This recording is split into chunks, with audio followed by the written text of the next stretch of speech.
আসসালামু আলাইকুম সকলকে স্বাগতম জানাচ্ছি নতুন আরেকটি ভিডিওতে।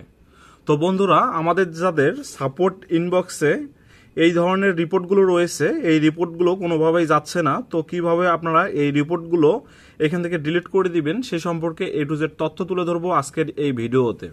তো মূলত রিপোর্টগুলো ডিলিট করতে হলে কয়েকটি মাধ্যম আমাদেরকে জানতে হবে এবং এই মাধ্যমগুলোতে আমাদের অ্যাপ্লাই করতে হবে, তারপরে আমাদের কিন্তু রিপোর্টগুলো যাবে। তো আমি আজকে দেখাবো একটি প্রসেস এবং আরও প্রসেস স্টেপ বাই স্টেপ আপনাদের মাঝে তুলে ধরবো, সেজন্য অবশ্যই আমার পরবর্তী ভিডিওগুলো দেখার জন্য চেষ্টা করবেন। তো মূলত আপনারা দেখতে পাচ্ছেন যে এখানে আমার 4টি আমার এখানে দেখতে পাচ্ছেন যে কমিউনিটি স্ট্যান্ডার্ড রয়েছে। তো এইগুলোকে কিভাবে ডিলিট করবেন সে সম্পর্কে A to Z তথ্য তুলে ধরবো।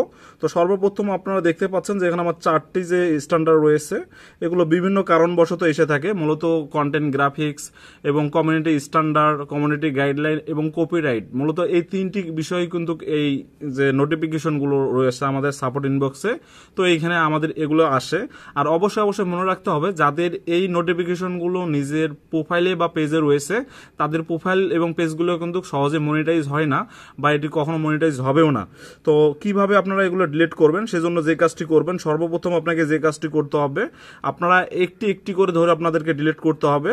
তো আমি দেখাই দিচ্ছি, এখান থেকে কিন্তু কোনো ডিলিট করার কোনো অপশন নেই। দেখতেই পাচ্ছেন যে এখানে ক্লিক করার পর এখানে কোনো অপশন চলে আসলো না। তো এখন আমাদেরকে যে কাজটি করতে হবে তা হচ্ছে, দেখতে পারেন যে সর্বপ্রথম যে আপনারা নোটিফিকেশনটি ডিলিট করতে চাচ্ছেন সেটি আপনারা ডেটটি খাতায় লিখে নেবেন বা প্রতিটি ডেট আপনারা খাতায় লিখে নেবেন এবং এই সকল পোস্টকে আপনাদেরকে এখান থেকে আপনাদের প্রোফাইল কিংবা বিভিন্ন জায়গায় কিন্তু এই পোস্টগুলো থাকে, এগুলোকে ডিলিট করতে হবে। তো মূলত আজ আমি দেখাই দেব প্রোফাইল থেকে কিভাবে এগুলোকে ডিলিট করবেন। আপনারা যে ডেটের আপনারা ইস্যুটা ডিলিট করবেন সেই ডেটটি লিখে নেবেন এবং লিখে নেওয়ার পর আপনারা যে কাজটি করবেন, সরাসরি আপনারা আপনাদের প্রোফাইলে চলে আসবেন এবং প্রোফাইলে চলে আসার পর আপনারা পোস্টে আসবেন। পোস্টে আসার পর এখান থেকে দেখতে পারবেন যে সকল পোস্টগুলোর জন্য আপনার স্প্যাম চলে এসেছে এবং যে ডেটটি আপনারা লিখে রেখেছেন সেই ডেটটির যে পোস্টগুলো রয়েছে সবগুলো পোস্ট আপনারা এখান থেকে মুভ টু ট্রাস্টে পাঠিয়ে দিবেন। আপনারা এইভাবে যে সকল পোস্টে আপনাদের সমস্যাগুলো রয়েছে আপনারা জাস্ট এগুলোকে মুভ টু ট্রাস্টে পাঠিয়ে দিবেন এবং প্রতিটি পোস্ট আপনারা দেখে যেগুলো পোস্টে আপনাদের সমস্যা রয়েছে এবং এই সকল পোস্টকে আপনারা যে কাজটি করবেন মুভ টু ট্রাস্টে পাঠিয়ে দিবেন। এবং অবশ্যই মনে রাখবেন, শুধু ট্রাস্টে পাঠিয়ে দিলে হবে না, এখান থেকে ট্রাস্টে চলে যাবেন এবং চলে আসার পর এইখান থেকে আপনাদের যে পোস্টগুলো রয়েছে এগুলোকে অল মার্ক করে নেবেন এবং অল মার্ক করে নেওয়ার পর এখান থেকে যে কাজটি করবেন, দেখতে পাচ্ছেন যে আমার আরও কিছু পোস্ট ছিল এখানে। তো এইগুলো মূলত 30 দিনের আগে কখনোই ডিলিট হয় না। তো আমাদেরকে এখান থেকে যে কাজটি করতে হবে, এখান থেকে নিচে দেখতে পারবেন যে একটি 3 ডট মেনু রয়েছে, এখানে ক্লিক করে দিয়ে দিবেন। দেওয়ার পর এখান থেকে ডিলিট অপশন দেখতে পারবেন, সরাসরি এই ডিলিটে ক্লিক করে দিয়ে দিবেন এবং ডিলিটে ক্লিক করে দেওয়ার পর এখান থেকে ডিলিট করে দিয়ে দিবেন এবং এই ক্ষেত্রে আপনাদের পাসওয়ার্ড চাইবে।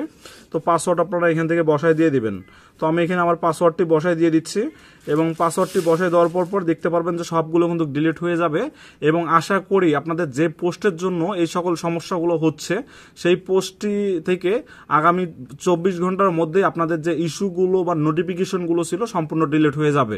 এবং এটি শুধুমাত্র একটি প্রসেস, আরও বেশ কিছু প্রসেস রয়েছে, আমি সবগুলো স্টেপ বাই স্টেপ আপনাদের মাঝে ভিডিও দিব এবং আশা করি কারো একটি পোস্টেও আপনাদের এই স্প্যাম বা আপনাদের ইওর অ্যালার্টসে কোনো ধরনের কোনো নোটিফিকেশন আপনার অ্যাকাউন্টে থাকবে না।